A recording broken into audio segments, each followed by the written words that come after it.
Ethan stood at the threshold of his childhood home, hesitating as memories flooded back. The place hadn't changed much in the years he'd been away, chasing dreams that had led him far from his roots. He closed his eyes and took a deep breath before pushing the door open, his heart pounding with a mix of apprehension and hope. Inside, the familiar scent of his mother's cooking enveloped him, instantly transporting him back to happier times. The clinking of pots and pans came from the kitchen, accompanied by the cheerful hum of his mother's voice, a sound he hadn't realized how much he'd missed. For years, Ethan had turned away from his faith and family. Drawn by the lure of a high-flying career and the glitter of city lights, his ambition had taken him to new heights, but it had also come with loneliness and a growing sense of emptiness. The life he had thought he wanted wasn't fulfilling him, and it was that realization that had brought him back home, seeking something he couldn't quite articulate. His mother greeted him with open arms, her eyes shining with unshed tears.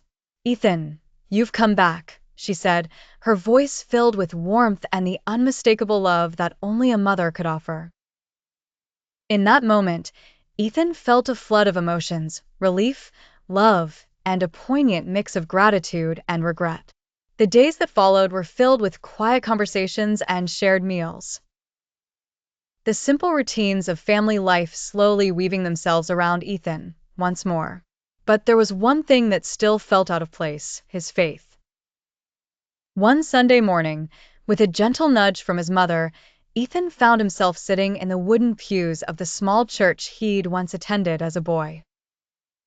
The hymns swirled around him, their familiar lyrics washing over him like a forgotten lullaby. It was during the sermon, as the pastor spoke of grace and redemption, that Ethan felt something shift deep inside him. Perhaps it was the pastor's words or the warm sunlight streaming through the stained glass windows, but Ethan felt an overwhelming sense of peace and purpose, a clarity he hadn't felt in years. He realized that redemption wasn't about erasing the past, but about embracing it and moving forward with the lessons it offered. With each passing day, Ethan grew more connected to his faith, feeling the bonds of family and community strengthening again. The path to redemption wasn't easy, but it was filled with grace and the promise of a new beginning, a journey he was ready to embrace with an open heart.